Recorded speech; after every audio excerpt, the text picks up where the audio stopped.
안녕하세요, 김호준입니다. 뉴스공장 2016년 마지막 방송입니다. 지난 3개월 뉴스공장은 세상을 보는 나만의 창을 위해 매일 망치, 대패 만들어왔습니다. 사람의 일이란 모르는 것인지라 앞으로 얼마나 더 이 공장을 돌릴지는 저도 모릅니다. 하지만 그날까지 한 가지는 약속드릴 수 있습니다. 대충 하겠습니다. 격식에 매여 엄숙하고 비장하고 진지한 것이 진실을 전하는 유일한 방식은 아닙니다. 웃고 떠들고 까불며 산만하고 가볍게 친구들끼리 마주 앉아 대충 잡담하듯이 그렇게 저만의 방식으로 진실하겠습니다.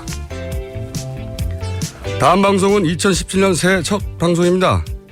특별히 예고할 신년 특집 없습니다. 그럼 2016년 마지막 방송 시작하겠습니다.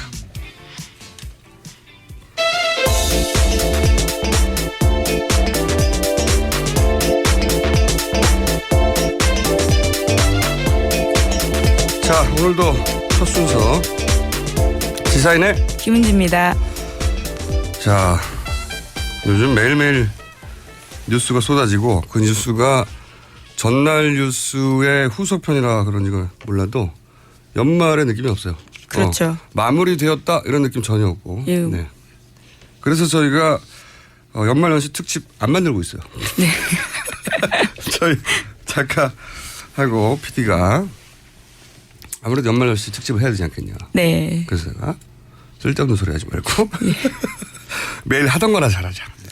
자, 뉴스가 정말로 어제 뉴스 다음 후속 뉴스가 계속 나오는 방식으로 나오고 있어요. 예, 네. 그렇습니다. 첫 번째 뉴스가 뭡니까? 예, 태블릿 PC 관련된 뉴스 다시 한번 또 전해드릴 수밖에 없는데요. 태블릿. 예. 네. 예, 어제 그 최순실 씨 관련된 2차 공판 준비 기일이 열렸습니다. 여기서요, 이제까지는 최순실 씨만 이 태블릿 PC에 대해서 문제 삼고 있었거든요. 그런데 같이 재판을 받는 정호선 전 비서관이 갑자기 어제 태블릿 PC 감정을 주장하기 시작한 겁니다. 이제 정 전 비서관의 변호사가 그 공판 기일이 열리기 하루 전날 새롭게 선임된 사람이 있거든요. 이 차기환 변호사라고요. 세월호 특조위 변호사 출신이기도 한데요. 이 전날 변호인으로 선임됐던 이 차 변호사가 태블릿 입수 절차가 적법한지 다뤄야 한다라면서 이 증거 능력을 문제 삼았다라는 겁니다. 매우 주시한 뉴스죠. 저희가 오랫동안 다뤄왔는데 정호성 전 비서관이 사실상 본인이 체포 첫 순간부터 인정해왔던 거를 예. 네. 갑자기 부인한 거 아니겠습니까?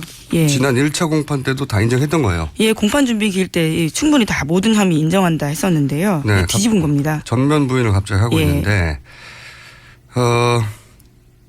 이게 이제 이렇게 바뀐 거거든요. 거슬러 올라가 보면 1차 공판 때 최순실 변호사가 태블릿을 문제 삼았어요. 예, 공판 그렇죠? 준비 기일. 예. 네.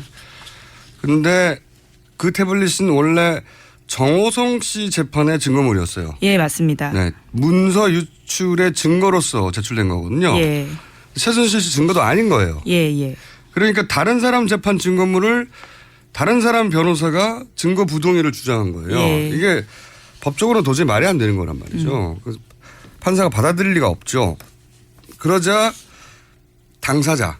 네. 이제는 당사자인 정호성 본인이 법적으로 문제 삼도록 전략이 수정되는 거란 말이죠. 근데 이게 정호성 씨가 이런 전략을 수정할 이유가 없어요. 자기의 예. 그렇죠. 이미 다 검찰 진술에서는 인정했단 말이죠. 예, 그렇습니다. 네. 지금 갑자기 지금 부인한다고 해서 다 부인되는 게 아니거든요.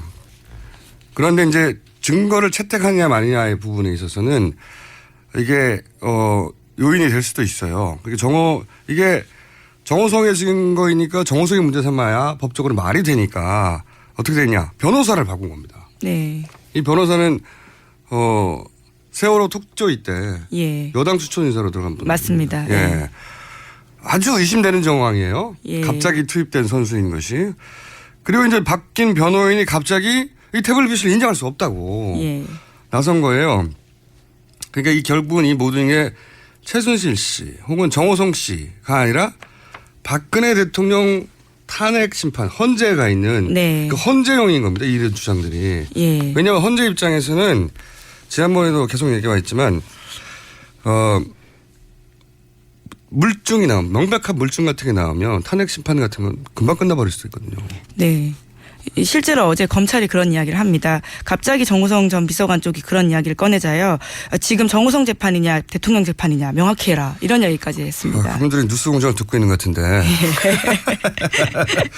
그러면서 새누리당이 태블릿 TF를 구성한다는 거예요. 예, 그렇습니다. 이 증거가 정호성 씨의 문서 유출 혐의의 증거물인데 그거 부동의를 위해서 새누리당이 자체 태블릿 TF를 꾸렸을 리가 없지 않습니까?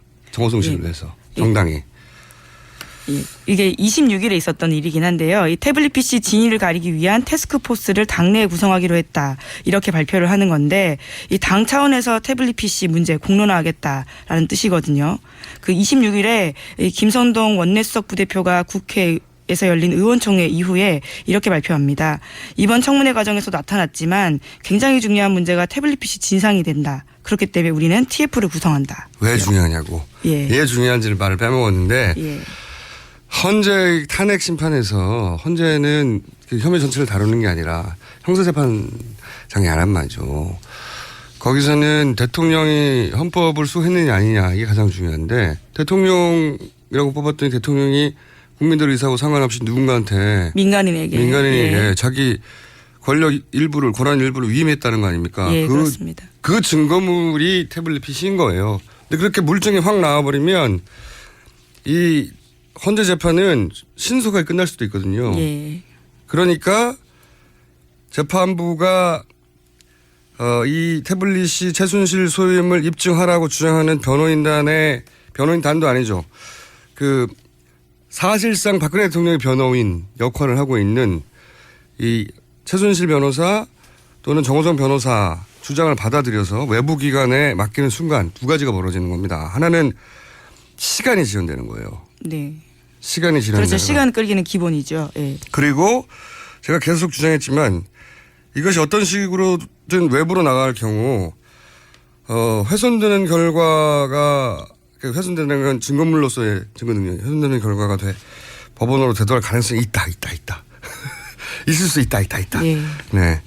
그래서 재판부는 반드시 증거를 채택하거나 아예 그냥 보류시키고 진행하거나. 네. 지금은 이제 보류시키는 전략을 재판부 입장부터 황당하거든요. 예, 어제 재판부는 우선은 그렇게 이야기했습니다. 재판부 이게 그 판사 입장에서 황당한 거예요. 예, 그래서 재판장도요 어제 갑자기 당황한 듯 이 정씨 측에 대해서 대체로 혐의를 첫 번째 재판에서 인정했는데 다시 부인한다는 거냐 이렇게 되묻기도 했다라고 합니다. 재판부 이게 판사 입장에서도 그 의도가 너무 명확히 느껴지고 황당한 거예요. 네. 그렇지만 새누리당이 TF를 만들었지 않습니까 이걸로? 네. 앞으로 계속 주장할 겁니다. 왜 이렇게까지 주장하느냐? 대통령 탄핵될까 봐 그런 거예요. 그러니까 친박이 대부분 남았으니까. 네. 친박 진영에서는 대통령 탄핵을 어떻게든 저지하고 싶은 거고요. 그것의 첫 번째 방점은 태블릿으로 봐서 그 태블릿이 헌재에 의해서 증거물로 인정되는 상황을 어떻게든 막으려고 하는, 지연시키려고 하는. 그들은 아직 포기하지 않았습니다. 전혀. 대단히 중요하다. 태블릿 흔들어서. 자, 다음 뉴스 주십시오. 예, 연이어서 재판 소식 알려드리면요. 어제 이 김종 전 차관의 첫 번째 공판 준비기일도 열렸습니다. 근데 이 자리에서요, 김종 전 차관의 변호인이 이 검찰의 공소사실 대부분에 대해서 이 대통령 지시사항이었기 때문에 거부할 수 없었다. 이렇게 밝혔거든요. 제가 예언했지 않습니까? 조만간 여러분들이 다 인정하게 될 것이라고 운영표 전 이사장도 인정했다는 뉴스가 나왔던데. 네. 이분들이 이제 이렇게 청문회하고 특검에서 훈련된 검사들을 상대하고는 완전히 다른 일이거든요. 그렇죠. 네. 당신이 이거 인정하지 않고 감옥 오래 가고 싶어요? 네. 안 가고 싶어요. 이렇게 말하게 돼 있어요. 네. 예언 적중 목록에 등재해 주십시오. 예. 어젠가 그저께 얘기했는데 바로 인정하네요. 예. 예, 뭐 검찰에서 이제 이 사실을 인정했기 때문에 이걸 이야기한 것 같은데요. 네. 관련해 가지고는 이제 김종 전 차관은 지난 5월에 이 그랜드 코리아 레저라고 해서요. 네. 여기에 이제 압력을 행사해서 장애인 펜싱 팀을 창단하게 했고요. 그리고 최순실 씨가 운영하는 WK를 에이전트로 해서 선수들과 전속 계약을 체결하게 했던 혐의 등이 있습니다. 벌써 이제 2달 전에 예언한 예언이 이루어지는 목록 등재 예정 항목인데 다시 한번 얘기하겠습니다. GKL 하니까 사람들이 이게 무슨 외국인 회사 같기도 하고 그런데 여기는 카지노 회사입니다. 예. 세븐덕이라는 카지노를 운영하는 회사예요. 근데 카지노 회사에다가 펜싱팀 만들려고 한 거예요. 장애인 펜싱팀. 그리고 나서 이제 초기 언론에 보도되기로는 장애인 펜싱팀 선수들이 받는 돈 중에 각각 1,000만 원씩 받고 어쩌고 하는. 그렇죠. 그런데 말이죠. 이 더 블루 K라고 하는 최순실 씨가 사실상 소유해서 실제로는 자신의 자금. 네, 다 움직였죠. 네, 자신의 자금을 독일로 빼내려고 하는 예. 그런 창구로 의심되는 더 블루 K를 직접 붙였잖아요. 여기다가. 예. 에이전트로. 네. 이런 일을 하면서 겨우 수수료 1,000만 원 떼먹으려고 했을 리가 없어요. 그래서 제가 지속적으로 주장했던 게 카지노라고 하면 정킷이라고 들어봤어요? 정킷? 아니요, 처음 듣습니다. 그래요? 이게 중국, 일본 해외 고액 베팅자들 있지 않습니까? 이 사람들을 사실은 고액 베팅자가 필요하잖아요. 카지노에서는 당연히. 이 사람들 해외에서 모집을 하는 것을 정킷이라고 자기들끼리 전문 용어로 불러요. 아, 모집하는 거요? 네, 정kit방 이런 단어들 가끔씩 카지노 관련 뉴스 나오잖아요. 예. 그거 하는 사람들인데 그러니까 모집하는 고객을 데리고 와요. 카지노에. 근데 도박하다 보면 돈을 잃잖아요. 당연히 다른 사람도 있지만. 네네. 그러면 외상을 그럴 수 좀 있겠네요. 그렇단 말로 크레딧 예. 또는 우리 표현으로는 달아두는 거. 예, 그렇죠. 그거를 하고 싶단 말이죠. 도박하는 사람들은 당연히. 계속 하고 싶으니까. 예. 그래서 이제 달아두고 나서 그걸 갚지 못한 채 돌아갈 거 아닙니까? 돈이 없으니까 달았을 테니까. 그럼 그걸 회수해야 되잖아요. 현지에서. 그럼 회수하는 과정에서 생각해 보면 그 회수가 굉장히 어려운 회수 아닙니까? 외국에서. 예, 쉽지 않죠. 네, 예. 카지노에 달아둔 건데. 예. 네. 도박할 때는 신나게 했지만 누구 내고 싶겠어요 이거를? 그러면 그걸 끝까지 받아야 될 거 아닙니까? 예. 그 과정에 이권이 굉장히 큽니다. 예. 저는 카지노와 관련해서 큰 이권 중에 하나인 이 이권과 관련성을 반드시 특검이 조사해 봐야 한다고 강력히 주장하는 바이며 특검의 실력이 되면 조만간 뉴스가 나올 것이라고 예언 한번 해두는 바입니다. 제가 2달 전부터 주장했거든요. 이거. 예. 좀 취재 좀 해보시라고 기자분들. 자, 그런 관점에서 주신 뉴스고요. 자, 다음 뉴스는요. 예, 이제 삼성뉴스로 좀 전해드려야 될 것 같은데요. 어제 이제 문영표 전 장관 혐의 부인하고 있다고 말씀드리지 않았습니까? 네, 내가 곧 인정할 거라고 했잖아요. 네, 영장이 청구가 됐는데요. 이 영장 청구된 이유 중에 주요한 것이 이 문영표 전 장관이 혐의를 전면 부인하다가 이것을 다 인정했다라는 겁니다. 등재해 주세요. 이거 어쩔 수가 없어요. 그리고 한편으로는 그런 생각도 듭니다. 검찰이 자고우면하지 않고 네. 자기 실력대로 수사했을 때 어떤 결과가 나올 수 있는지 보이는 거예요. 최근에 특검이 하는 일들을 보면 네. 원래 이 정도 실력 있는 사람들이었는데 뭐 정치적 압력으로 제대로 못 해왔던 거예요. 그게 드러나고 있는 것이고 저는 그 특검 사무실 앞에 네. 떡이라도 좀 배달해서 주고 국민들이 네네. 특검 잘한다 플랜카드라도 좀 달아주고 이분들 정말 놀라운 속도로 과중한 업무를 처리하고 있어요. 어떻게 이렇게 많은 일들을 한꺼번에 처리하는지 저는 요즘 감탄하고 있습니다. 그래서 그 근처에 사시는 분들이나 또는 떡집을 하시는 분들이나 기타 특검이 잘하고 있다고 생각하는 분들은 응원도 좀 해주시고 거기 플랜카드도 좀 걸어주시고 스티커도 붙여주시고 이분들 응원해 드려야 돼요. 네. 미친 듯이 일하고 있어요. 지금 보니까 기대가 큽니다. 자, 그런데 그분들이 또 밝혀낸 게 문영표 전 이사장 관련해서 예, 현 이사장입니다. 전 장관이고요. 예. 이제 이사장 예, 뭐 그러시겠죠 이제. 네, 예. 못하겠죠. 전 이사장 해야죠 사실상. 예. 이제 인정했고 예. 또 관련 뉴스들도 있죠. 예, 그렇습니다. 이제 그 과정에서 그 문영표 전 장관이 이 연금공단 이사장 자리를 약속받고 삼성 합병에 찬성을 종용했다라는 전직 그 보건복지부 고위 관계자의 증언인데요. 네. 이 사람은 인구정책실장으로서 연금정책국을 산하에 둔 차관 바로 아래 1급 고위직입니다. 네. 이 사람의 이 증언에 따르면 자신이 이 삼성 합병에 대해서 소극적으로 지시를 이행하자 결국 그만두라라고 했고요. 그리고 자신이 이제 8월 11일 지난해 8월 11일에 퇴임 인사를 하러 가자 문 전 장관도 나도 곧 그만둘지 모른다. 이 그만두면 연금공단 이사장으로 갔으면 한다. 이런 이야기를 했는데 실제로 4개월 뒤에 연금공단 이사장이 됐다라는 겁니다. 그런 약속을 본인이 받고 이렇게 해서는 안 될 일을 마구 한 거군요. 예, 그렇게 추정되는 예, 거겠죠. 증언이 나왔습니다. 네. 그리고 이제 앞으로 또 관련해서 이런 분들이 자꾸 실토를 하잖아요. 그러니까 예. 너 이런 이득을 줄 테니까 부역을 해. 네. 해서 했던 관료들이 끝까지 함께 침몰하겠다. 이럴 수가 없어요. 그리고 또 기대할 수 있는 바는 뭐냐면 그 이화여대 네. 관련 교수님들이 이제 줄줄이 소환되지 않겠습니까? 예, 압수수색도 이미 진행됐죠. 예. 네, 그분들 많이 무너질 거라고 봅니다.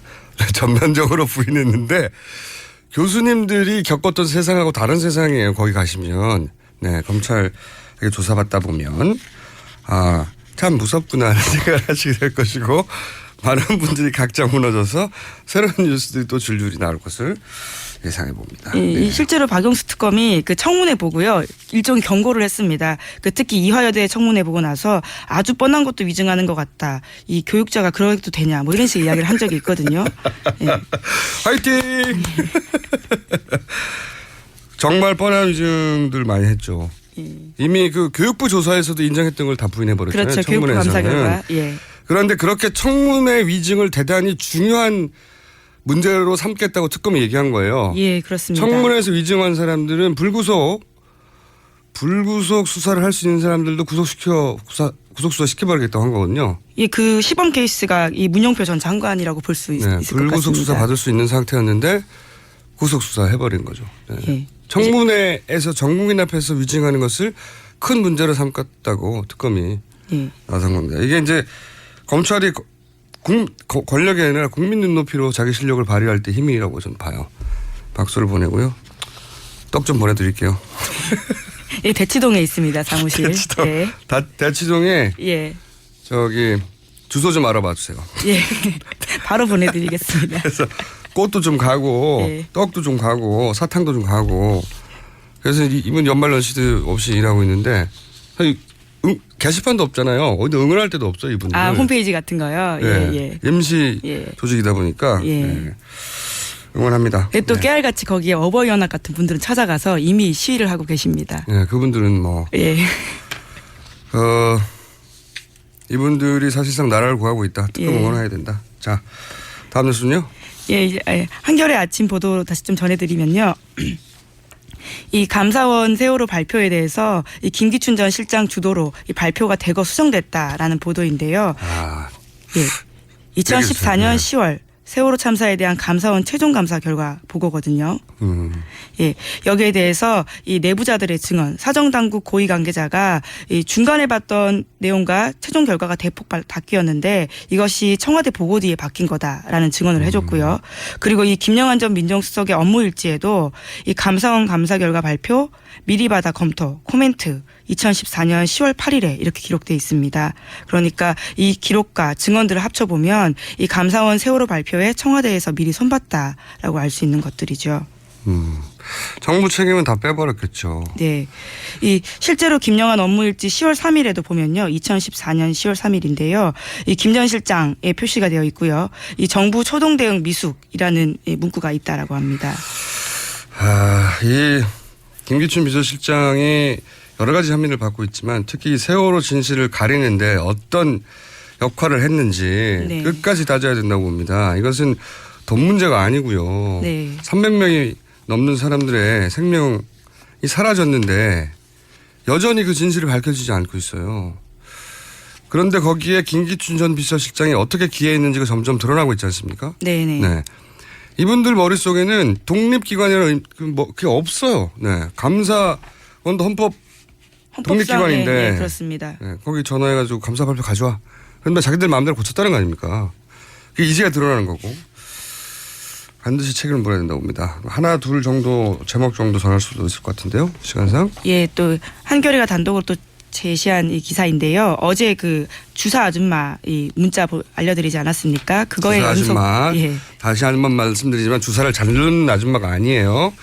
이것은 이 업계에서 병원으로부터 남은 프로포폴 빼돌려가지고 유통도 하고 주사도 하는 간호조무사가 주사하는 건 불법이거든요. 근데 전직 간호조무사분들이 이런 일을 합니다. 프로포폴을 빼서 유통시키고 자기가 직접 주사도 넣고 돌아다니면서 그 행위 자체도 불법이고 예. 그 주사를 하는 것도 불법이고 다 불법인데 주사 아줌마라고 부르는 자체가 중독자가 있다는 얘기라고 말씀드렸잖아요. 네네. 네. 또 다른 문자가 왔어요?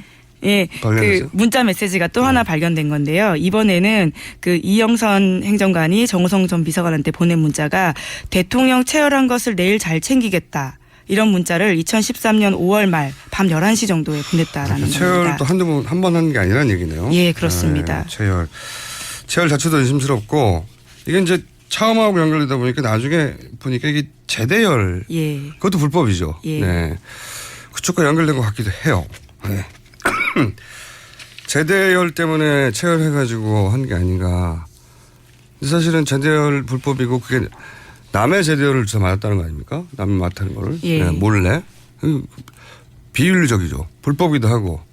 왜 남이 맡겨놓은 걸 맞아요, 자기들이? 자기 건강을 위해서. 그러게요. 아, 정말. 자, 제목 하나. 예.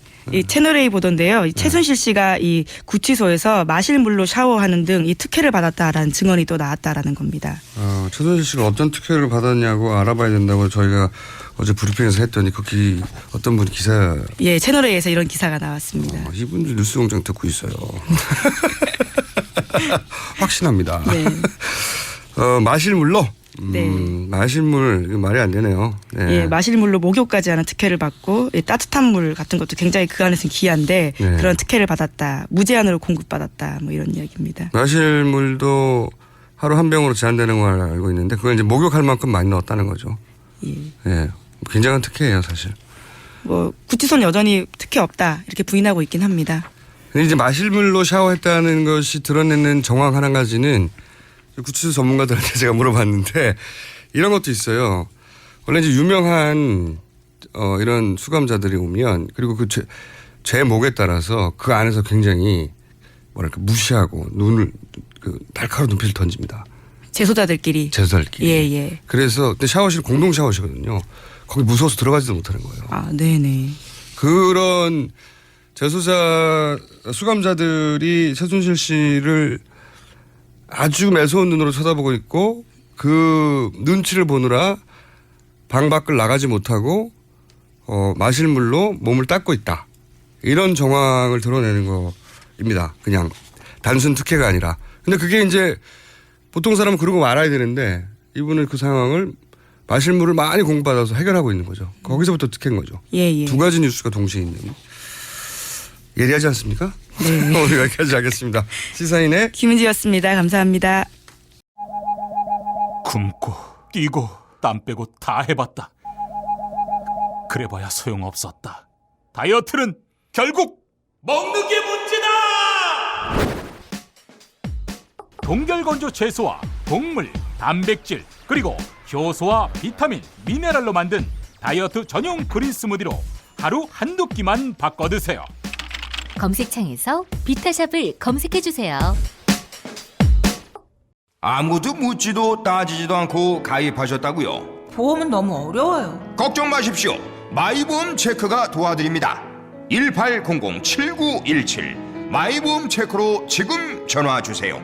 1800-7917 이미 가입한 보험이나 신규 보험도 가장 좋은 조건을 체크해서 찾아드립니다. 인터넷 한글 주소 마이보험.com 또는 카카오톡에서 아이디 검색 마이보험을 친구 추가하여 상담하실 수 있습니다. 여성 여러분, 골반이 삐딱하면 허리가 아파요. 아랫배가 나와요. 골반이 바로 서야 건강도 아름다움도 바로 섭니다. 바디로직을 입으세요. 토크밴드의 입체적인 탄력이 틀어진 골반을 바로잡습니다. 간편하고 확실한 골반 교정 타이즈 바디로직. 삐딱한 남성 골반에도 역시 바디로직. 바디로직의 효과를 못 느끼셨다면 100% 환불해드립니다. 자세한 환불 조건은 홈페이지를 참조하세요.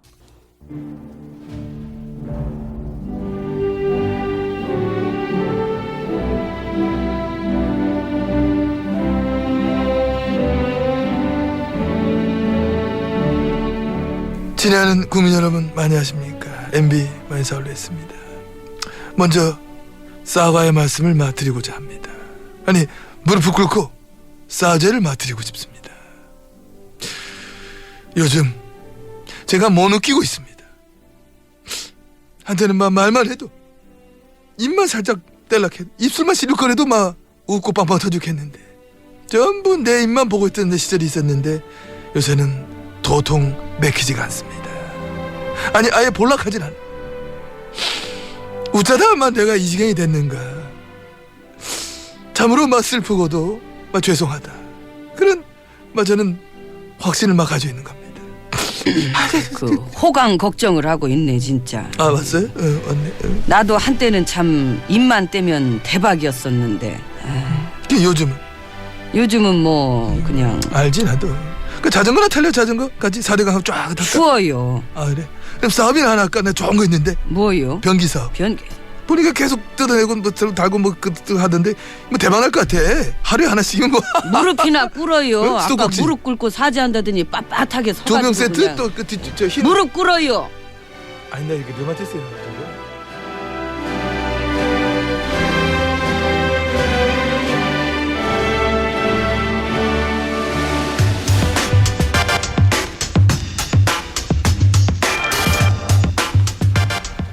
어제 최태민 씨의 아들이자 최순실 씨의 이복 오빠 최재석 씨가 특검에 출석을 했습니다. 이 최재석 씨의 특검 출석을 사실상 이끌었고 그리고 박근혜 대통령 7시간 미스터리에 대해 성형 시술 의혹을 처음으로 제기했고 최순실 씨 재산 내역을 오랫동안 취재했던 개인적으로 김어준이 선정한 누가 뭐래도 올해의 기자 고발뉴스 이상호 기자 연결해 보겠습니다.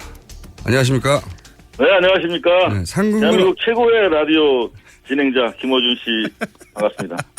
이거 서로 너무 띄워주는 것 같지 않아요? 네. 그런데 실제로는 그렇게 생각합니다. 네. 상금은 없는데 누가 뭐래도 올해의 기자 이상호 기자. 이게 7시간 성형시술의 의혹 제기가 점점 구체화되어 가고 있어요. 그죠? 어제 주사 아줌마라는 말이 나왔는데, 예. 저희가 2달 전인가요? 네. 김어준의 빠빠이스 가서 저희가 야매 아줌마라는 얘기를 했었죠? 네네네. 예, 야매를 좋아하신다. 네네. 그런 얘기를 했었는데, 또 야매보다는 좀 점잖은 말로 이렇게 주사 아줌마가 보도가 됐더라고요. 네네. 등장을 했고 성형시술의 의혹도 점점 짙어지고 있어요. 네, 진작부터 주장했던 반대 이상호 기자가 자 홈런을 여러 번 그때는 몰랐는데 홈런으로 확인되어 가는 중인 여러 보도를 했고 근데 이제 그거하고 비교할 수 없는 정도의 큰 홈런이라고 저는 보여지는 이 최재석 씨 관련 인터뷰를 오래전에 했었고 그리고 네. 여러 가지 이야기를 직접 들었지만 그동안 기사하지 못하셨어요. 그죠? 확인 가능한 부분에 대해서 먼저 했고요. 네.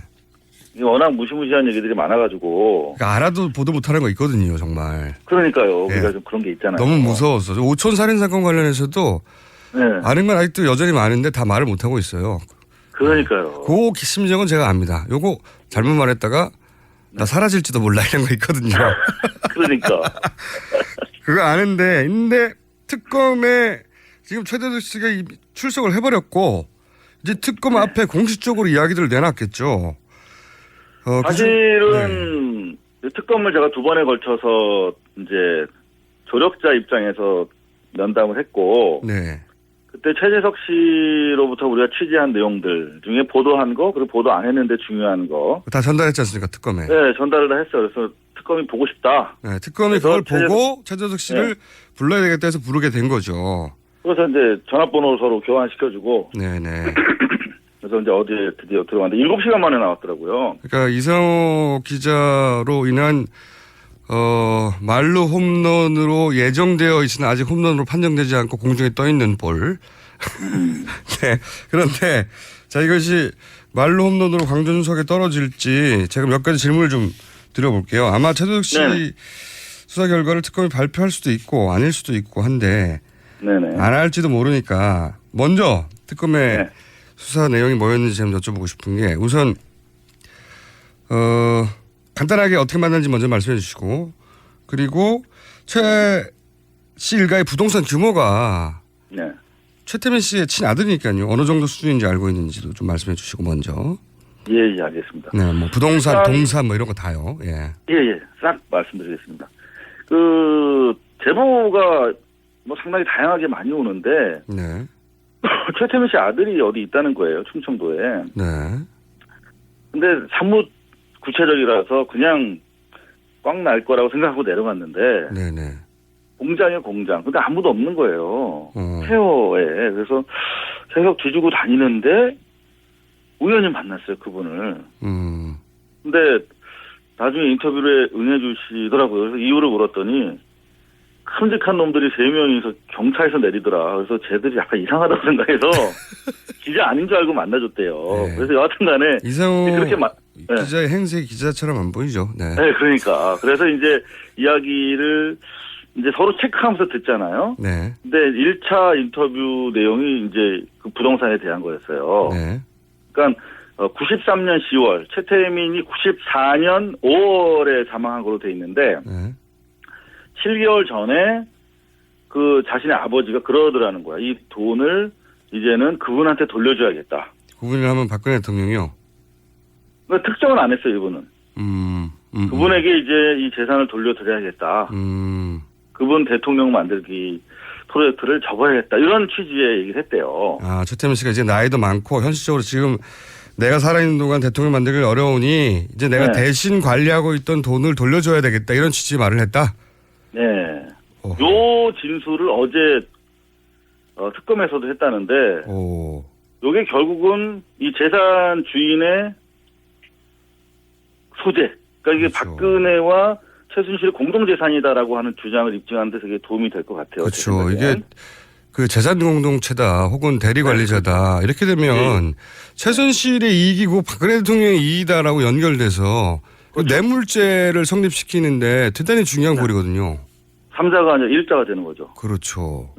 그때 당시에 아버지가 그러면서 이거 되돌리는 게 쉽지 않잖아요. 이미 그 임선희 씨 세 딸, 네 딸과 그다음에 그 처가. 네. 처가 쪽으로 이미 다 재산이 차명으로 분산된 상태였기 때문에. 임선희는 최순실 씨의 모친, 예. 모친, 5번째 와이프. 네. 그래서 이 저항이 분명히 있을 거 아닙니까? 그렇죠. 그래서 이제 유일하게 자기가 거래하던 아들한테 땅 문서를 다 줬대요. 아. 그때 땅 문서가 그때 돈으로 한 1,000억대 정도, 물건으로 한 30건 정도 된다고 그랬어요. 그때 돈으로 1,000억이요? 네. 90년대 초반에. 93년 10월 기준으로. 지금으로 하면 이거 조 단위 정도 되는 거 아닌가요? 이것만 해도? 그렇죠. 근데 이제 그게 중요한 게 아니라. 예.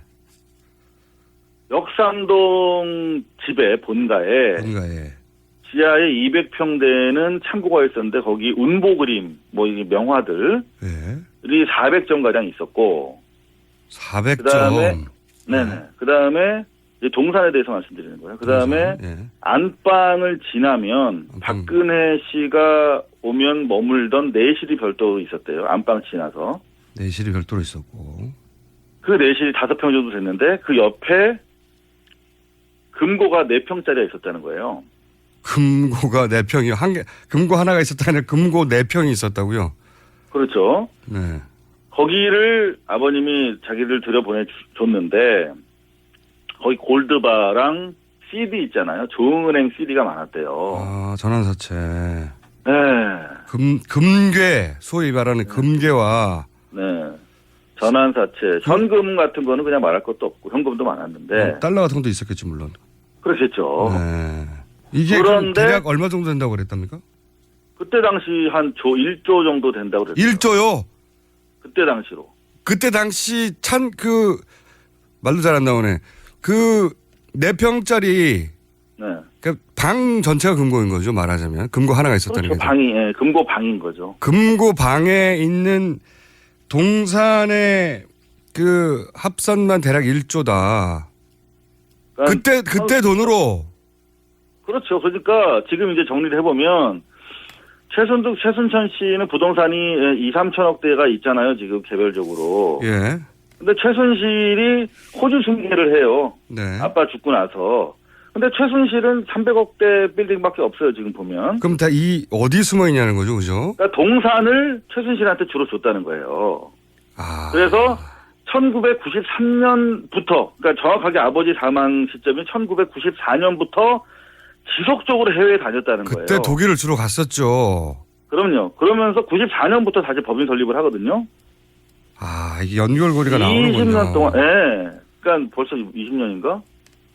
그렇죠. 20년 넘게 계속 그 작업을 집중해 해온 거야. 몇 천억 하는 얘기는 진짜 이게 껌이군요, 껌. 그때 비교해보면 조 단위가 있다는 얘기네요. 그렇죠. 그리고 지금 최태민 씨 아들 주장입니다, 아들. 다른 사람이 아니고. 그럼요. 그리고 최태민 씨 아들 재석 씨 주장에 따르면 사실 최순득, 최순천 씨 관련해서도 예.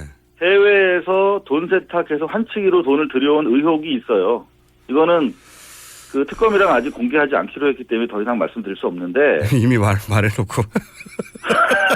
했나? 아주 잘하고 있어요. 네, 아주 좋아요. 네. 잘하고 있죠. 네, 더 자세히는 말씀 못 드리겠습니다만. 최순득, 최순천 사이드에서도 돈 세탁, 엄청난 규모의 돈 세탁 혐의가 지금 포착이 되고 있어요. 이게 소위 이제 눈에 보이는 몇천억 가지고도 정말 어마어마한 부자거나 이게 이제 유치원 운영해가지고 어떻게 돈을 벌었어 했는데 그게 아니라 조 단위가 있다는 이야기, 그리고 구체적인 이야기, 구체적인 증거물 혹은 자료를 특검에 제출했다는 거죠.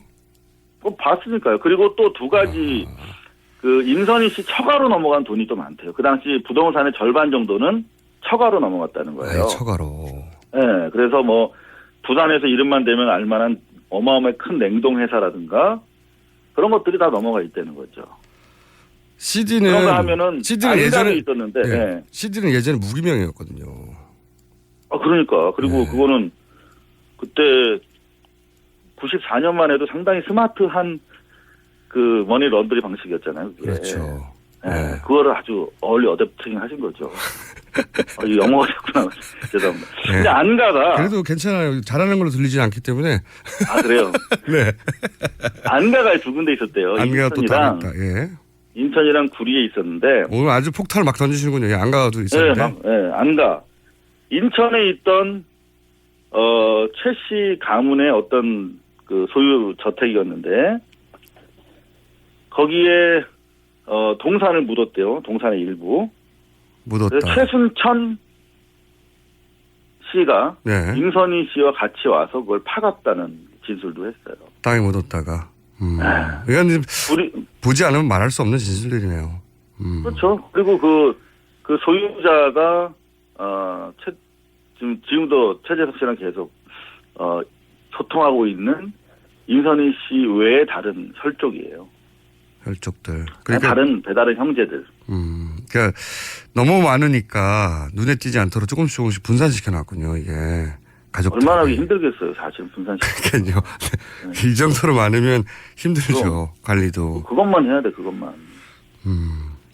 좋아요. 그거 재산 관련해서는 이 정도로 하고 검찰이 또 밝혀내겠죠.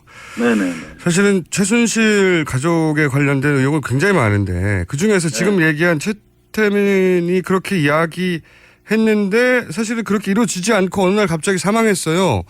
여기 그래서 최태민의 사망에도 의혹이 있다라는 기사들은 있지만 구체적으로 어떻게 된 건지 이제 말해줄 사람이 없었는데 최태민 씨의 아들은 이야기를 할 수 있지 않습니까? 그렇죠.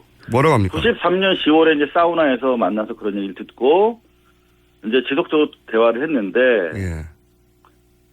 이분은 최태민 씨가 타살됐다. 그러니까 돈을 돌려주겠다라고 하는 거를 눈치채고 누군가가 살해했다. 아마 우리 김어준 씨도 알겠지만 이쪽 동네를 취재하다 보면 이상한 죽음이 많아요. 의문사가. 많죠. 네, 그래서 요 부분에 대해서 구체적으로 취재를 해봤는데, 예. 아무래도 고발을 해야 될 것 같아요. 살인 혐의로. 아, 그 정도 정황이 나오고 있습니까? 네, 정황이 아니라 팩트들이 나온 게 몇 가지 있는데 간단하게 보고를 드리면, 네. 지금 최순실 씨가 이제 호주 승계를 하면서 이후 언론 인터뷰를 한단 말이에요. 우먼 예. 센스랑. 네. 그래서 아버지는 94년 5월 1일 아침 8시 30분에 집에서 돌아가셨다. 예. 세브란스 병원에서 장기 입원하던 만성 신부전이 악화돼서 돌아가셨다. 이렇게 돼 있단 말이에요. 네. 그래서 저희가 세브란스 병원에서 떼어봤어요. 의료 기록을. 예. 그랬더니 경쾌한 상태로 퇴원했어. 아주 건강하게. 악화되지 않았어. 네. 그리고 3월 28일, 3월 30일 사망하기 한 2달 전까지 외래 기록지를 보면 그냥 이분이 무릎 통증을 좀 호소하셨어요. 무릎 통증으로 외래 다닌 것밖에 없어. 그리고 건강했다. 한마디로 말해서. 네, 뭐 물론 뭐 노인이시니까. 네. 근데 대체로 건강했고 세브란스 병원은 사망 진단서를 교부한 바가 없어요. 오. 근데 이러던 와중에 중요한 제보자를 또 만났어요, 저희가. 그러니까 대한민국에서 되게 유명한 호텔이에요. J호텔의 H 회장님이에요. 처음 밝히는데. 매체에 보면 몇 명 나올 거야. 근데 네. 이 회장님한테 들었어. 오. 당시에 5월 1일 날 돌아가시지 않았다는 거예요. 5일 날 돌아가시지 않았다. 네, 4월 18일 날 돌아가셨대. 저희가 뭐 삼성그룹도 약간 비슷한 현상이 있는데 재산 정리 문제 때문에 사망신고를 안 했다는 거예요. 사망신고를 안 했다. 네, 그리고 실제로 5월 1일 날 집에서 사망하셨으면 119를 부르던가 경찰을 불러야 되잖아요. 네. 저희가 근데 박주민 의원실이랑 같이 경찰청에 확인해 보니까 변사 신고도 안 돼 있어. 119에도 접보가 안 돼 있어요. 사망일자도 다르고 사망진단서를 네. 끌어준 적도 없고 그리고 사망과 관련한 신고도 없고 네네. 그리고 그 전에는 최태민 씨가 아들 최재석 씨를 불러서 이 돈을 돌려줘야 되겠다고 한 일이 있고 그런데 그 일이 있은 후에 이런 식의 이상한 죽음을 맞이했다. 건강한 사람이었는데. 참 김어준 씨 정리 참 잘하시네요. 그러게요. 저도 훌륭하다고 생각하고 이제 깔끔하게 정리가 서로 닭살 돋으니까 그만 칭찬을 그만하고. 그래서 J호텔 H 회장님 말씀에 따르면 예. 자기는 5월 1일 전에 매장되는 걸 봤다는 거예요. 하하. 5월 1일 날 신고했는데 5월 1일 이전에 매장되어 버렸다. 네. 그리고 매장 위치도 정확하게 아나요? 그게 용인에 있는 그 땅이에요. 김창경 씨 땅. 용인의 미래저축은행 그 김창경 회장의 산이 큰 게 있어요. 사실상의 안매장이네요, 이게. 안매장을 한 거 안매장. 신고도 안 했어요. 개장 신고도 안 하고. 그러니까 자식들이 안매장을 한 거네요, 이게. 안매장 한 거라니까요. 근데 이제 최재석 씨는 살인했을 것이다. 라고 보는 거고 일단 아빠가 집에서 돌아가시는데 경찰 신고도 안 하고 119도 안 부르는 게 이상하잖아요. 말도 안 되죠. 마치 최소한 죽이거나 죽기를 기다렸던 것처럼. 그리고 안매장한 상태에서 나중에 뒤늦게 사망신고는 또 7월 1일 날 해요. 왜냐하면 사망 진단서를 받을 수 없으니까. 야, 이거 정말 이상한 정황 맞네요. 그죠? 가족들이, 딸들이 그 아버지가 그렇게 모든 재산들을 만들어준 그 아버지가 가정을 이끌어가던 아버지가 갑자기 돌아갔어. 그런데 지금 이런 정황이다. 이거는 의심하지 않으면 바본 거죠. 예. 그 재밌는 게 하나 있어요. 네, 어떤? 박근혜 씨는 사망 전까지 최태민의 이른바 그 내실, 안방 넘어 내실에 들어와서 일주일에 한두 번씩 와서 하루 종일 머물다 갔다고 돼 있어요. 박근혜 대통령이 당시에 그 금고방에 들어가서 머물다 갔다고요? 그럼요. 자기 재산을 확인하고 갔네요. 만약 이 주장이 사실이면? 네. 근데 그러니까 중요한 거는 그리고 그 최태민 씨랑 박근혜 씨가 직통으로 통하는 전화도 그 방에 설치돼 있었다고 그랬어요. 그런데 가족 어느 누구에게도 사망 사실을 안 알렸어. 이 최순실 일가가. 그러니까 이 최재석 씨도 아버지가 돌아가신 걸 몰랐어. 그러니까 4월 중순경부터 어느 날 통화가 안 되더라는 거예요.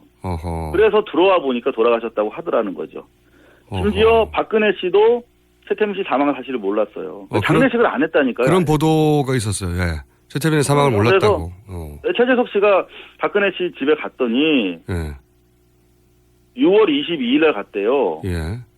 그런데 사실상 사망하고 나서 2달 지난 후네요. 예. 네. 그러니까 그때만 해도 아직 이제 사망 안 했을 거라고 본 거지, 최재석 씨. 연락이 잘 안 된다 정도로 생각한 거지. 네. 예. 그래서 박근혜 씨한테 갔더니 박근혜 씨도 사람들을 지금 써서 최태민 씨 소재를 파악하고 있었다라고 진술했어요. 야, 박근혜한테도 이건 뭐 안 알린 거야, 이게. 이 지금 말씀하신 이야기들이 다 일부라도 입증된다면 네. 이거는 살인의 의혹을 받을 수밖에 없는 거네요. 그죠. 이상훈 기자님? 네? 집안에 계세요 한동안? 밖에 나다로 그다음에 또 재밌는 게 하나 있어요. 김찬경 씨. 네. 그 땅. 땅에 묻은 이유. 네. 네. 묻은 이유가 되게 뭡니까? 궁금하잖아. 네. 김찬경 씨랑 최순득 씨 남편. 잠깐만요. 장석칠 씨랑, 예? 잠깐만요. 우리가 시간이 다 됐는 걸 내가 깜빡했는데. 안 되는데. 그러면요. 3부에 할 수 없습니다. 잠깐만 네. 기다리셨다가 10분 후에 3부에 다시 2부를 이어가요. 이 이야기. 김장자 씨랑 이상달 씨 얘기를 꼭 해야 돼요. 오. 그거 중요한 거. 좋았어요. 잠시만 기다려주시고 할 수 네, 없이 네, 이렇게 네. 끊고 가서 3부에 다시 뵙겠습니다. 네, 알겠습니다. 네. 네. 돌아옵니다. 3부에서 김호준입니다.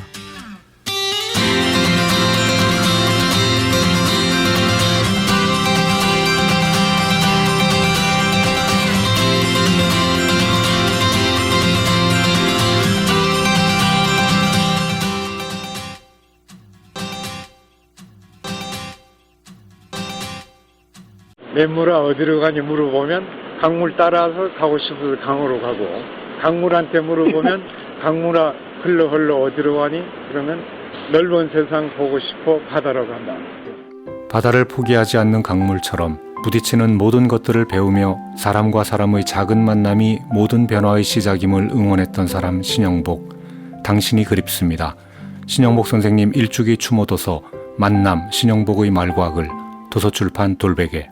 똥은 싸고 다니냐? 미치도록 싸고 싶다. 빅동의 추억. 미국 장사랑.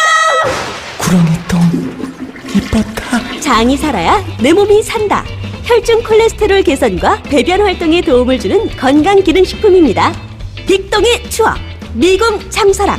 지금 검색창에 미궁 장사랑을 검색하세요.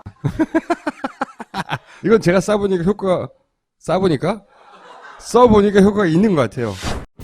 미 항공우주국 나사에서 우주인들의 비상식량으로 쓴다는 남미 최고의 완전식품 마카 플러스 한국에서 가장 비싸고 귀한 식품이라는 산삼 플러스 거기에 한국인이 좋아하는 녹용까지 일단 이 세 가지를 모두 넣은 제품이 나온 거니까 마카 산삼 녹용. 대박, 좋은 건 다 있네. 031-3232-2559 영한네이처 yhnaturi.com. 맛있어. 너무 맛있어. 와, 아삭거리는 소리 들려? 와, 진짜 맛있다. 이 김치 어디에서 샀어? 김치 어디서 샀냐면 화 뭐? 무슨 김치라고? 그러니까 어디 김치냐면 바로 뜸들이지 말고 빨리. 도대체 어디 김치야? 화통김치. 화통김치라고. 국내산 재료로 100% 자체 생산하는 화끈하게 통하는 화통김치. 얼른 검색해서 사 먹어.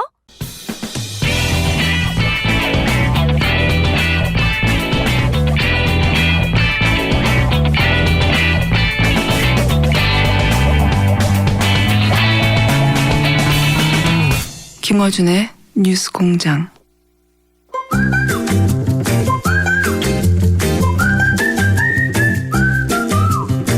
네, 정태인 소장님 시간입니다. 안녕하세요. 네, 안녕하세요. 소장님 잠시만 기다려 주십시오. 저희가 2부에서 못한 인터뷰가 있어서 소장님 잠시만 기다려 주시는데 큰 불만 없으시죠? 네, 물론입니다. 네.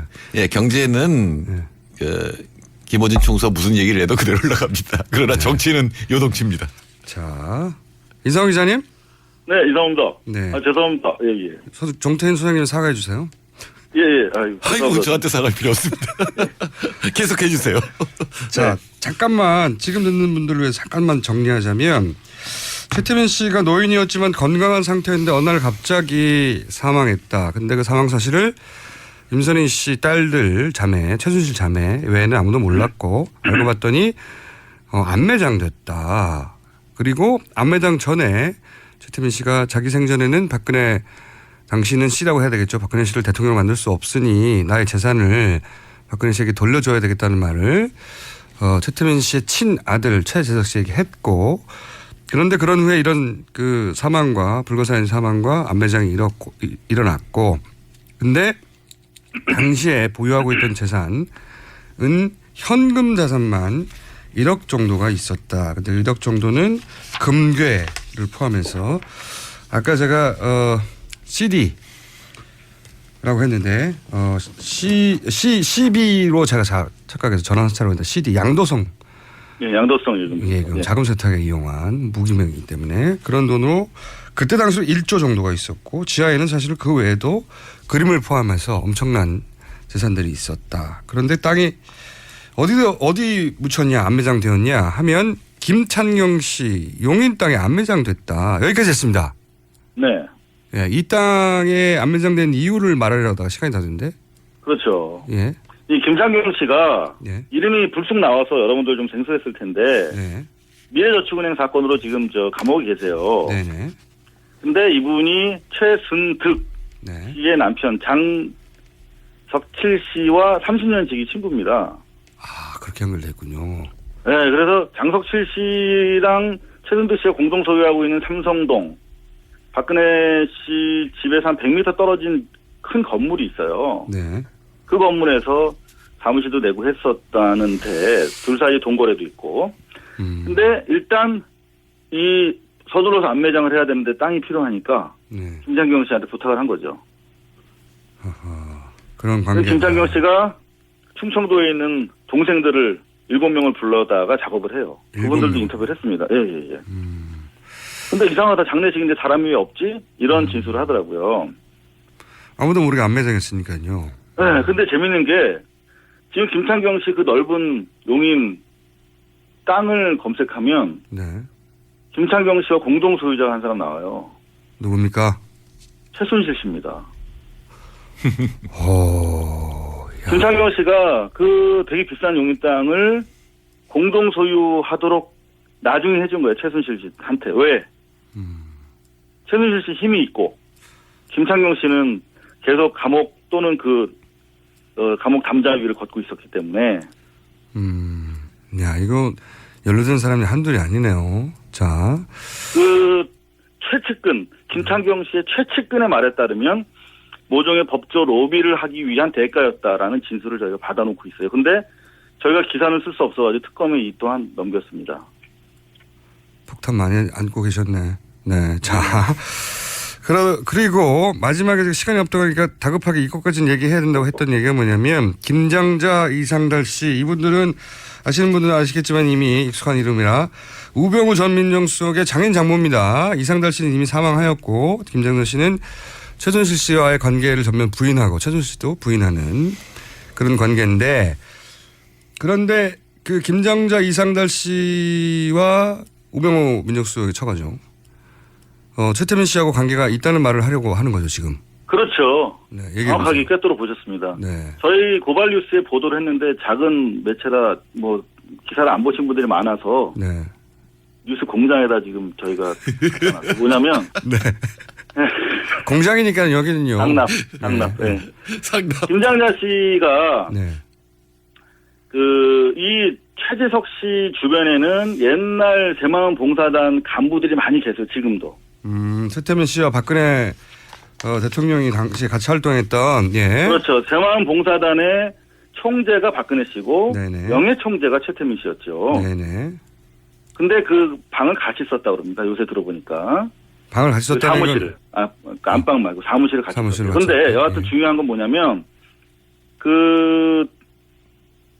거기 중구 단장을 하셨던 분이 있어요. 서울시 단장이랑. 네. 그분들한테 저희가 크로스 체크를 해보니까 그 당시 김장자가 새마을 봉사단의 중요한 서울시의 단장이었다. 하하.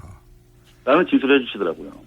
야, 이건 그러니까 그 관계 모른다고 하는데 관계가 한 40년, 50년 거슬러 올라가네요. 최측근인 거죠. 최측근. 최태민과 최순실. 최순실이 이미 새마을 봉사단에서 대단히 중요한 역할을 그때부터 하고 있었기 때문에. 그렇죠. 그건 이미 보도됐는데. 가족 같은 거예요. 가족. 그리고 최재석 씨의 기억으로는 이상달 씨가 그 역삼동을 매주 찾아오는 가장 최측근 그룹의 한 사람이었다는 거예요. 그냥 호용호지하는 동생. 최태민 씨의 동생뻘로 취급받으며 친했던 게 이상달 씨였다. 우병우 그렇죠. 민정수석의 장인어른. 네. 그렇죠. 형 동생 하는 가족인 거예요. 가족. 그리고 김장자 씨는 최순실과 사실상 한 50년은 된 인연이다. 그렇죠. 그런 진술이 있어요. 근데 요거는 최재석 씨의 진술을 제가 당시 새마을 봉사단 간부들한테 크로스로 체크한 거기 때문에 제가 기사를 썼습니다. 물론 소송은 뭐 들어올 수 있겠죠. 그건 뭐 그럼 또 해야죠. 항상 당하는 일이니까요. 그건 뭐 말도 하지 마세요. 그다음 마지막으로 김기춘 씨 얘기만 하고. 예. 네. 김기춘. 네, 김기춘 비서실장도 등장합니까? 그럼요. 주요 인물 다 나옵니다. 박수. 김기춘 씨는 지금 최순실 씨 미승 빌딩에다가 2013년 1월부터 8월까지 사무실을 운영했다. 8천만 원 정도 되는 사무실 운영비 렌탈료도 지급하지 않았다. 이런 기사를 이제 썼거든요. 네, 최태민 씨는 최순실을 전혀 알지 못한다고 네. 수차 부인했죠. 수차. 네. 근데 그것 때문에 이제 저한테 민형사 소송이 들어와서 소송이 진행 중인데 네. 김기춘 씨 이름이 또 나오더라고요. 그래서 아마 또 소송을 추가하실 것 같은데 여하튼 이런 내용입니다. 네. 이건 최재석 씨 진술인데요. 만약에 이 시점에 김기춘 전 비서실장의 소송이 이상호 기자에게 들어간다면 김기춘 전 비서실장은 뉴스 공정을 듣고 있는 겁니다. 네. 자, 그런데요. 자, 최태민 씨를 자주 찾아왔대요, 김기춘 씨가. 뭐라고요? 84년 전후에. 84년 전후에 이미 김기춘 씨가 최태민 씨를 자주 찾아왔다. 그때 당시에 근해 봉사단 사무실이 역삼동에 있었대요. 네. 근데 근해 봉사단 총재실에 김기춘 씨가 있는 걸 2번 봤다. 2번. 그리고 소파의 당석에 최태민 아버지가 앉아 있었고, 그 다음에 그 당석 말고 아래쪽 자리에 김기춘 씨가 있는 걸 봤다. 아하. 역시 인연은 역시 여기 4, 50년 거슬러 가는 인연이네요. 그리고 그때 당시 뭐 유경재단 관련해서 김기춘 씨가 가고 나서 최재석 씨한테 저분이 참 우리한테 많은 도움을 주고 계시다. 저분 아니었으면 큰일 날 뻔했다. 이런 얘기를 했다는데 이거는 아직 확인되지 않아서. 근데 유사한 얘기가 있었죠. 지난번에 유경재단 관련해서 뭐 현장에도 왔었고 개입했다는 취지가 있었는데. 유경재단 관계자들은 다 알고 있다는 보도가 짧게 나온 적이 있습니다. 김기춘 씨가 그런데 김기춘 씨는 간 적도 없고 개입한 적 없다라고 일단 부인했어요. 네, 팔로업 기사가 한 번도 없었는데 저도 그 기사를 봤는데 유경재단 관계자들이 김기춘 씨가 유경재단 분쟁 때도 이미 왔었고 유경재단 관계자들은 김기춘 씨가 그 전부터 유경재단과 관련이 있고 최순실 씨와 관련이 있다는 걸 알고 있다라는 정도의 보도가 짧게 나온 적이 있습니다. 그렇죠. 그러니까 근해 봉사단 사무실을 최태민 씨랑 당시 박근혜 씨랑 같이 썼대요. 큰 사무실을. 거기 가운데에 6명이 앉고 헤드 테이블에 하나 있는 7인용 소파가 있었는데 거기서 2번 정도 목격을 했다. 김기춘 씨한테 한 번은 가서 인사도 했다. 이렇게 얘기하더라고요. 그런데 그 김기춘 씨에 대해서 최태민 씨가 저 양반 도움을 크게 받았다. 안 그랬으면 큰일 날 뻔했다. 근데 그거는 이제 김기춘 씨가 뭐 소송이 두려워서 그런 거 아니고 일단 부인하고 계시다. 그분은 대부분 부인하니까요. 네, 그리고 그 1층에 해동 검도 연습관이 있었는데. 해동 검도 연습관이 있었는데. 최태민 씨가 해동 검도라는 이름을 지어줬다. 거기서도 김기춘 씨를 본 적이 있다 이렇게 주장하는 거예요. 그래서 당시에 그 나한일 해동 검도 총재한테 제가 전화를 해봤습니다. 이런 진술인데 어떻게 생각하냐 했더니 해동 검도라는 이름을 지어준 건 맞다. 최태민 씨가. 참네. 근데 김기춘 씨는 본 기억이 안 난다. 이렇게 일단 진술하고 있습니다. 김기춘 씨는 여기까지입니다. 살아있으니까요. 네. 참고로 지금은 정태인 수장님 코너입니다. 죄송합니다, 정 박사님. 아니, 감사합니다. 이사오 기자님. 예, 예. 아, 이거 대단한, 하나만 해도 그 자체로 폭탄인데 폭탄을 굴비굴비로 엮어가지고 지금 한꺼번에 연말 특집으로 던지셨네요. 아, 네, 끝으로 한 말씀만 드리면. 네. 아, 또 있어요? 네, 좋아요. 아, 예, 예. 그, 최재석 씨의 그 진술의 신뢰성을 저희가 확인하기 위해서 그동안 6, 7번을 만나고 계속 제가 방송 취재를 했는데. 네. 대부분 크로스 체크가 가능한 얘기들이었어요. 근데 이제 불가능한 부분은 이제 특검에 자료를 제출했기 때문에 특검에서 강력한 수사력으로 확인해 줄 것이 분명하고요. 네. 이분이 되게 두려워하고 계세요, 사실상. 그렇죠. 아버님이 사망했다고 생각하고 조순재 씨도 타살됐다고 생각해요. 조순재 씨가 사실은 이런 이야기를 세상에 처음 꺼낸 분인데 이분이 지지난 대선이죠. 지지난 대선 다음날 사망했어요. 그러니까 조순재 씨가 이것도 이제 확인 안 되는 얘기입니다. 네. 재산 분배에 불만이 있었다. 네, 워낙 이 돈이 많은데 뭐 그런 구체적인 금액을 적시하기는 어렵습니다. 여하튼간에 그런 과정에서 이제 그때 당시 MB 쪽에서 이제 양심 선언을 하지 않습니까? 그렇죠. 박근혜 대통령과 최채민의 관계를 처음으로 폭로한 네. 그쪽 가족이죠. 예. 그래서 여하튼 이분은 94년부터 지속적으로 폭력배들에 의해서 협박을 받아왔고 최재석 씨는 예. 실제로 많은 폭력 사건에 있어서 현재 필리핀에 도망가 있는 행동대원들에 이르기까지 다 꿰고 있어요. 이 사람이. 어허. 그럼 최순실 씨와 폭력배들의 관계도 대단히 잘 알고 있겠네요. 그 부분에 대해서도 가서 진술했대요. 아, 어떤 폭력배들이 연루되어 있었다. 뭐 주로 잠실 쪽에서 활동하던 강남 폭력배들이라고 하는데. 모파가 있는데. 예. 네, 이 양반이 어려서 임순희 계모라고 하죠. 그분한테 구타당하고 이제 너무나 구박을 받아서 넉마주의들이랑 같이 자란 거예요. 어렸을 때. 예. 그래서 이제 이른바 업계 분들의 계보를 좀 알고 있더라고요. 여하튼 그런 좀 위험한 상황이기 때문에 좀 신변 보호가 있어야 되지 않을까 그런 생각도 있고 이분 입장에서는 진실을 밝히려고 해도 워낙 저쪽이 이제 강구하기 때문에 그동안 못 밝혔다. 그런데 이번에 이제 특검에 넘어가게 된 계기는 최순실 일가로부터 돈을 완전히 뺏어야 그들이 힘을 못 쓴다. 그래서 정의는 뭐 자기가 위험하긴 하지만 어떤 기여를 해야 될 것 같다 해서 이제 특검에 나가게 됐는데 반드시 이번 기회에 좀 저희 국가 재산이거든요. 다 돈이. 결국 항소하는데 자기 일조하겠다. 뭐 이런 얘기도 밝히고 다녀왔다고 합니다. 수십 년을 기다려서 드디어 이제 공식적으로 검찰 앞에서 진술을 했군요. 그렇습니다. 예. 그 전까지는 겨우 이상호 기자만 만나다가. 그러게 말입니다. 이제 뭐 경차 내려가지고 기자 아닌 줄 알고 얘기해줬다는 거 아닙니까? 덩치 보고. 네. 아무 딱지도 안 붙어 있고 차에. 그렇죠. 무슨 언론사면 언론사 딱지도 붙고 그래야 되는데 아무 차에 내려가지고. 네. 아유, 그랬습니다. 예. 한 해 동안 우리 뉴스 공장 청취해주셔서 감사하고요. 또 내년에 불러주시면 다 털겠습니다. 네. 자, 여기까지가 다 나온 게 아니고 이제 얼개만 말씀하신 걸로 알겠고, 네. 이사호 기자님 고생하셨고요, 한 해. 그러면 이야기가 좀 더 구체화되기 시작하면 그냥 현장에 한번 여기 스튜디오를 현장이라고 합니다, 저희는.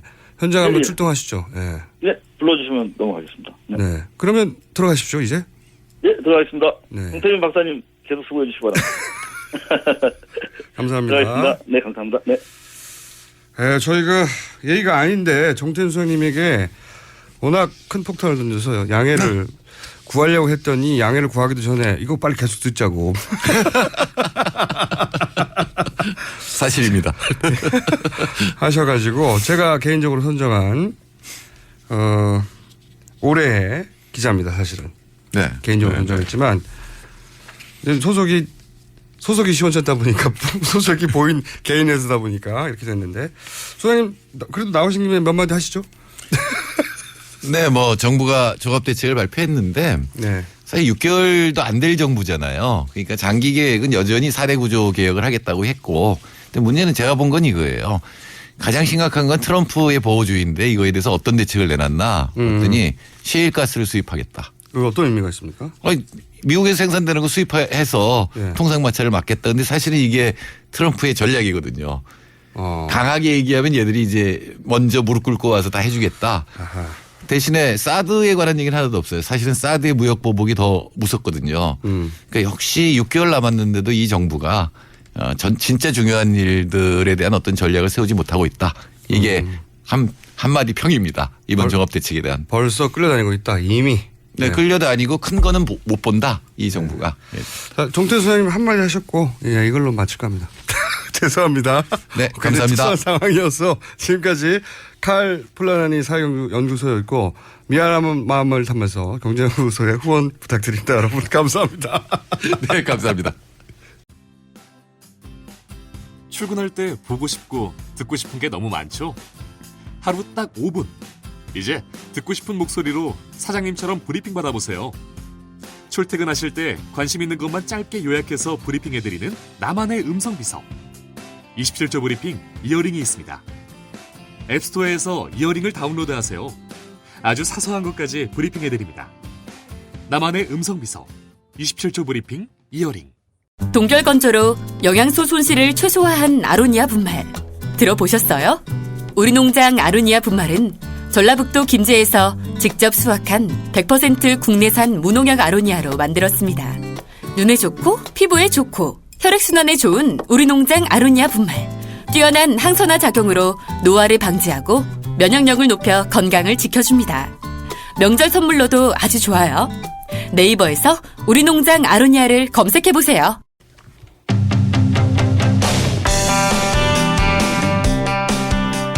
포탈 네이버가 하루 평균 9개 실시간 급상승 검색어를 인위적으로 삭제한다.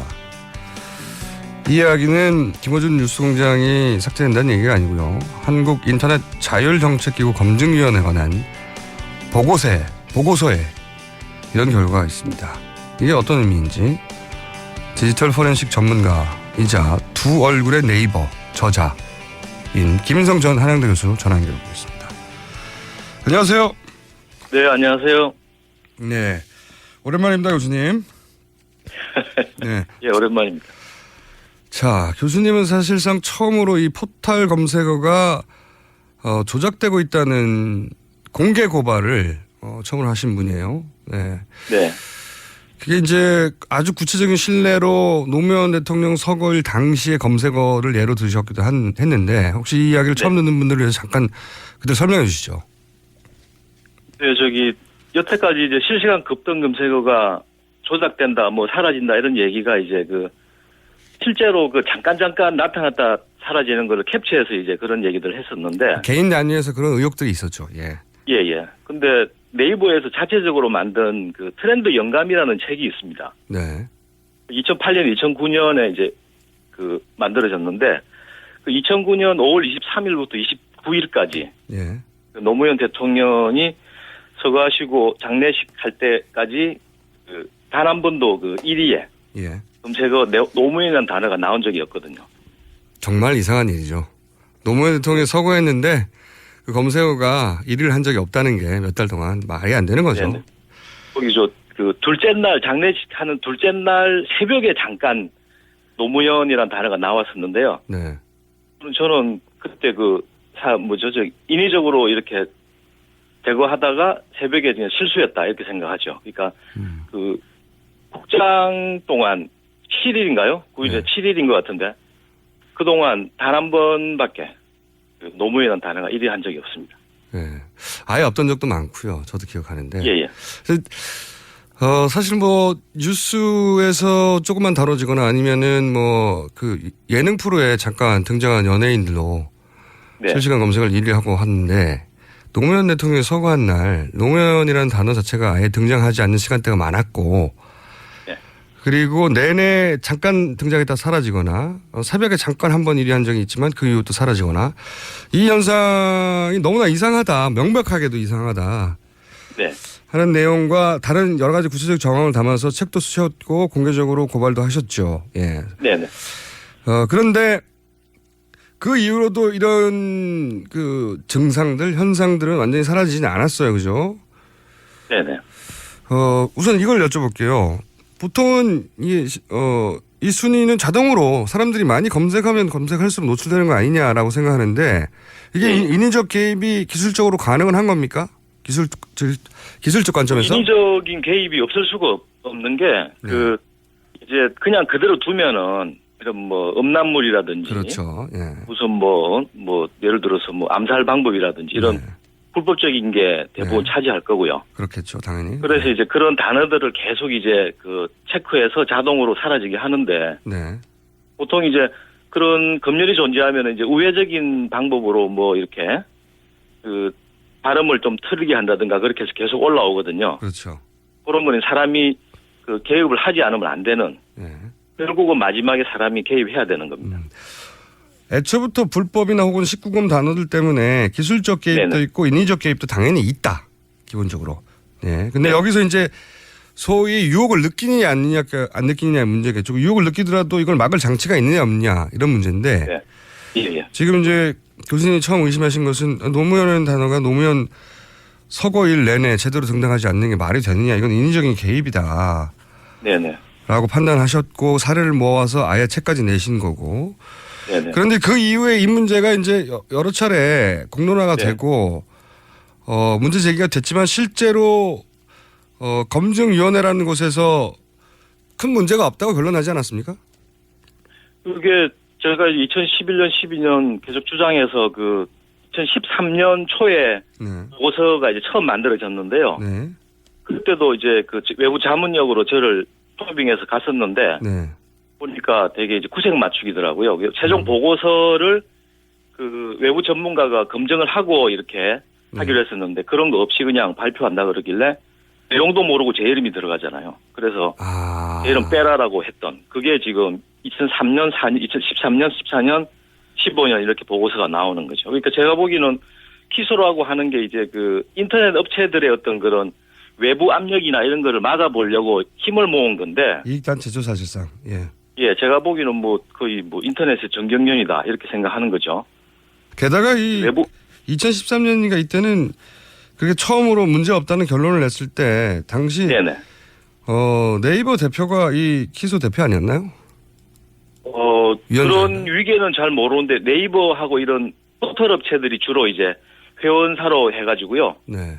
그때 이슈가 됐던 게 이제 네이버의 검색 키워드가 조작이 되었느냐에 대한 검증이었는데 실제로 뭐 전문가들이 본 건 아니고요. 법률 자문한 분들이 보고는 그렇게 나름 결론을 내고 그렇게 한 겁니다. 법률 자문한 분들이 어떻게 이 기술적인 내용을 알겠어요. 근데 실제 기술적 내용을 검증하라고 갔던 김인성 교수는 사실상 내용을 보지도 못했고 이름만 올라가서 물타기 이용된 것 같아. 본인 이름 빼달라고 했으나 기사 검색해보면 나옵니다. 같이 참여한 걸로. 근데 본인은 참여한 적이 없다는 거죠. 기술 검증에.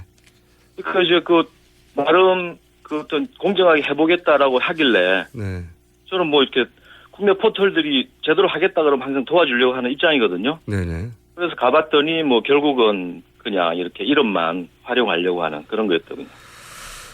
촛불. 사실은 이 촛불 전국 때부터 이런 이야기가 불거지기 시작한 건데 기억하십니까? 당시 사례 예. 촛불이 2008년에 그 1년 내내 그 네이버 트렌드 영감이라는 책 안에 이명박 탄핵이란 단어가 1위 한 적이 없는 거로 나오고요.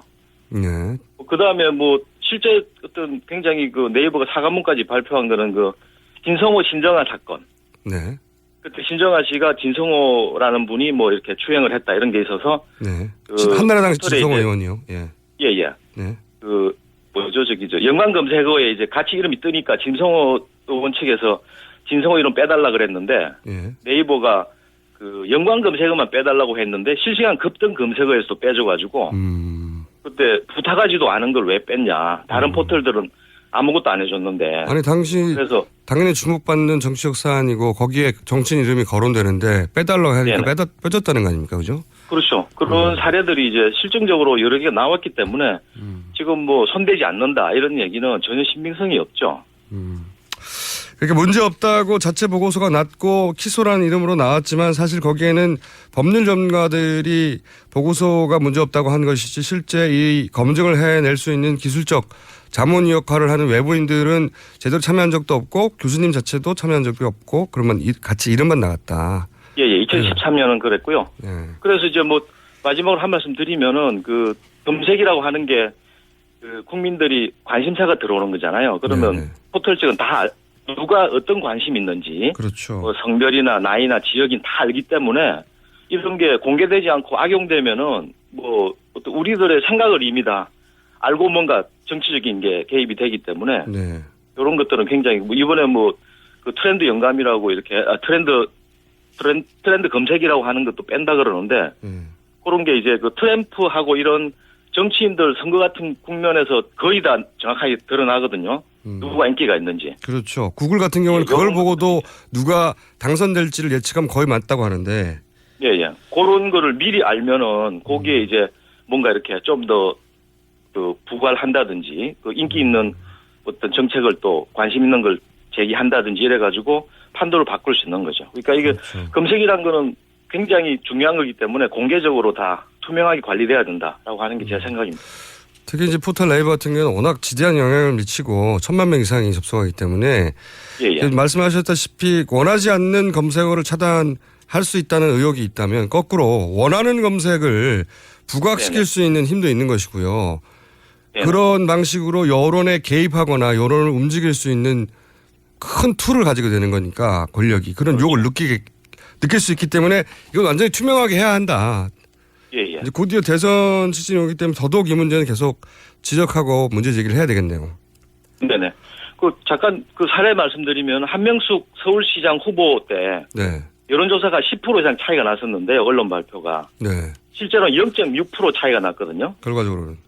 근데 이후에 보면은 검색 트렌드 검색량으로 보면은 거의 비슷했어요. 그러니까 검색이 공개적으로 것들이 공개됐다면은 사람들이 박빙이구나라고 하고 지지자들이 더 모일 수가 있었는데 그런 게 가려지니까 그렇죠. 여론조사 결과만 보고 이제 그 지지자들이 투표를 안 하고 이런 현상이 많이 생긴 거죠.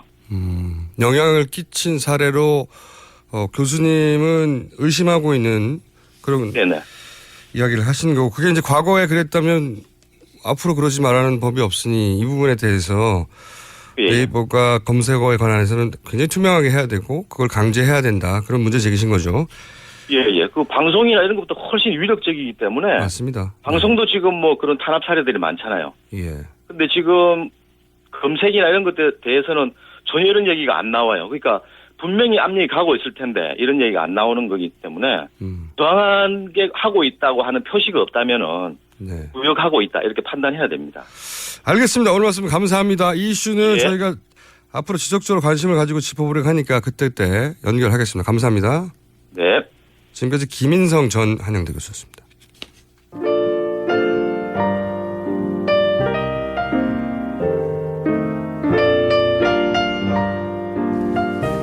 자, 불친절한 AS 시간입니다. 특검에 떡이나 꽃을 보내면 김영란법에 걸리지 않나요? 누가 보낸지 모르잖아요. 마음에 걸리시면 5만 원짜리 이하로 보내주시면 될 것 같고 피로 회복제 같은 거 한 박스 보내고 싶다는 분들 등등 굉장히 많고 이상호 제가 마음대로 선정한 올해의 기자 이상호 기자님이 워낙 뉴스를 쏟아내서 관련 문제들이 많습니다. 말루 홈런이라고 문자를 보내셨는데 아직 공이 관중석에 안착하지 않았습니다. 공중에 떠있는 상태고요. 파울이 될 수 있어요. 특검의 결과를 봐야 합니다. 혹은 태석 씨 본인이 나와서 직접 얘기를 해야 합니다. 그 전까지는 말로 없는 예상볼이라고 해주십시오. 그리고 뉴스공장은 언제든지 반론의 기회가 열려있기 때문에 앞서 이상호 기자 인터뷰 관련해서 김규춘 전 비서실장님의 반론 저희가 받습니다. 네.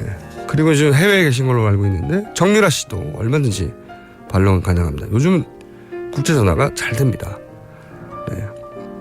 이분들 이외에도 언제든 저희는 반론 기회를 드리니까 뉴스공장으로 연락 주십시오. 감사합니다.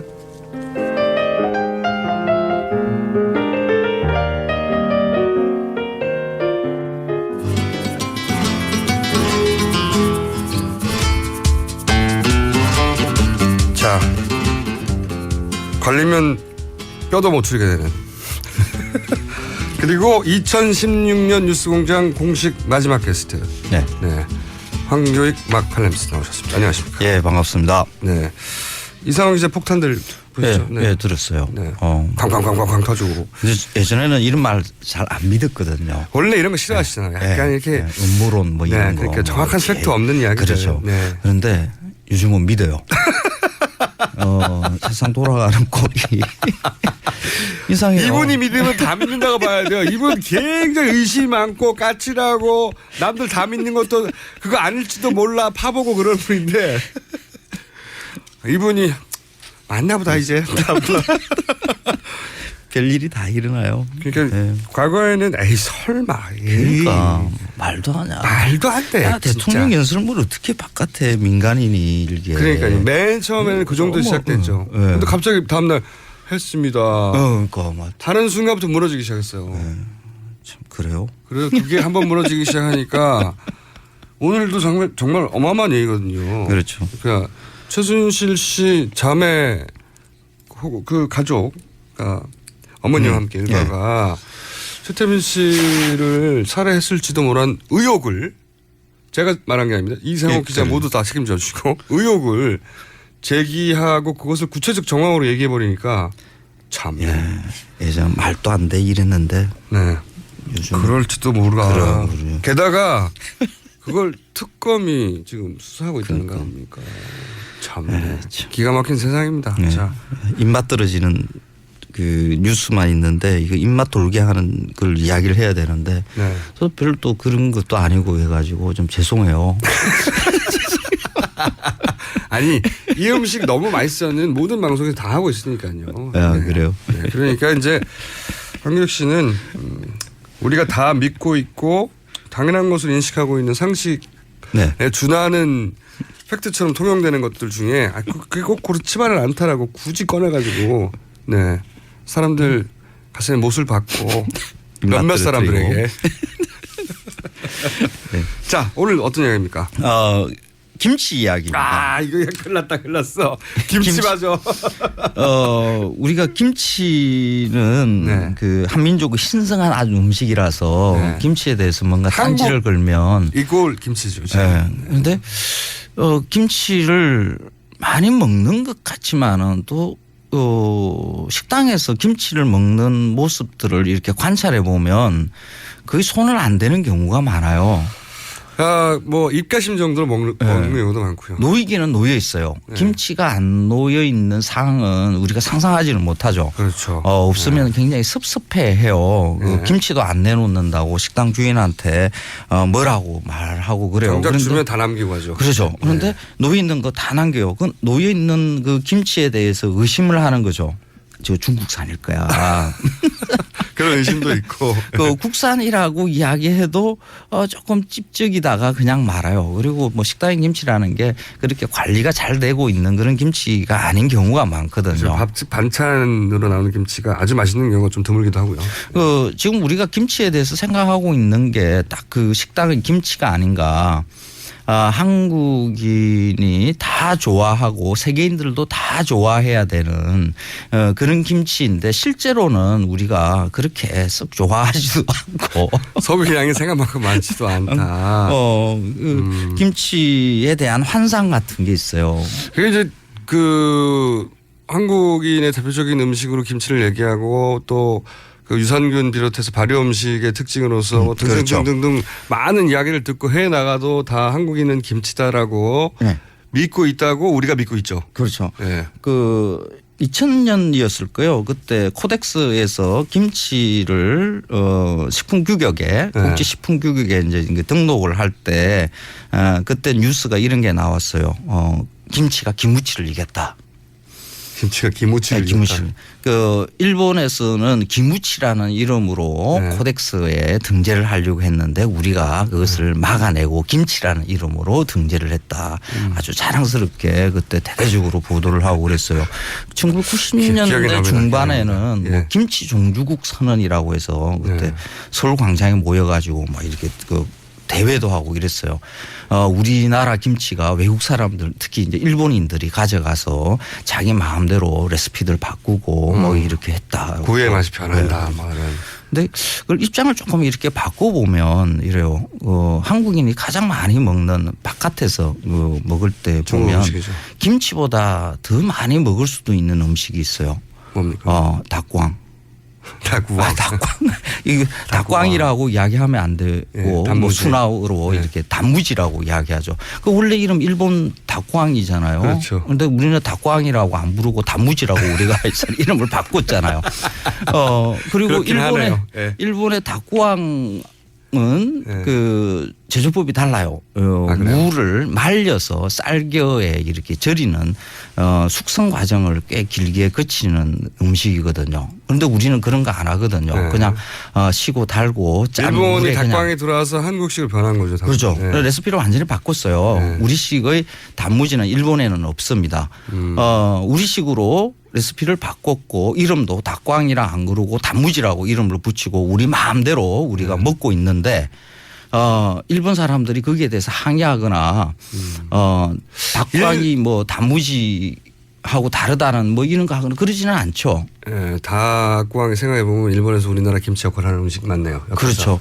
그러니까 음식이라는 것은 이렇게 외국에 넘어가고 바깥에 넘어가면 그러면 그 먹는 변합니다. 사람들이 그냥 알아서 이름 다시 짓고 뭐 레시피도 중국 음식 보세요. 그렇죠. 들어와가지고 다 한국가 됐어요. 그런데 우리는 이 김치가 아주 순수한 한국인의 만의 음식이어야 되고 이 순수한 상태로 외국 사람들이 맛있게 먹어줘야 된다라는 이런 것이 강력하게 자리를 잡고 있어요. 이 원인이 어디서부터 시작된 것인가. 그래서 뭐 자료들을 좀 찾아봤어요. 또 괜히 또 연구하셨구나.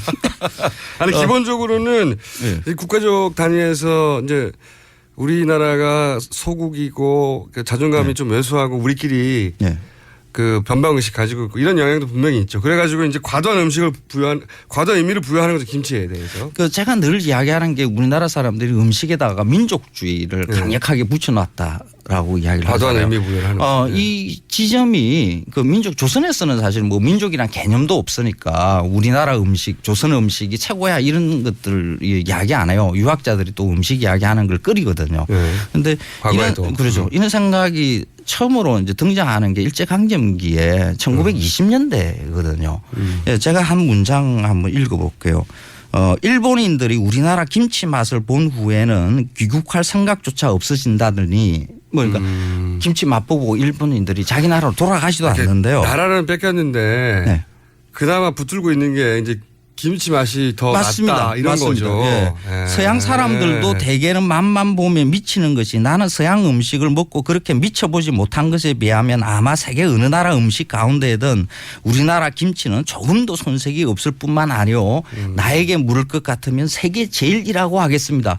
이게 1928년 별건곤이라는 그 당시에 아주 지명도가 있는 그 잡지에 실려 있는 거래요. 자부심을 가지고 기댈 때가 너무 없었던 거죠 그때. 그렇죠. 우리끼리. 김치라도 우리가 먹는 일상의 음식이라도 세계 제일이었으면 그래서 민족 자부심들을 부추기기 위한 이런 음식 민족주의가 이쯤에 이렇게 만들어져요. 슬픈 역사네요.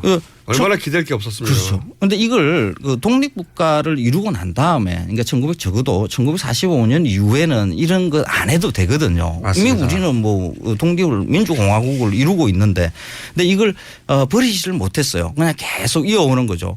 이 1928년에 이미 김치를 세계 제일이라고 이렇게 선언할 정도면 지금 한 90년 거의 100년 가까이 되지 않습니까? 그러면 지금 세계인의 식탁 위에 다 김치가 놓여 있을 정도의 시간은 지났죠.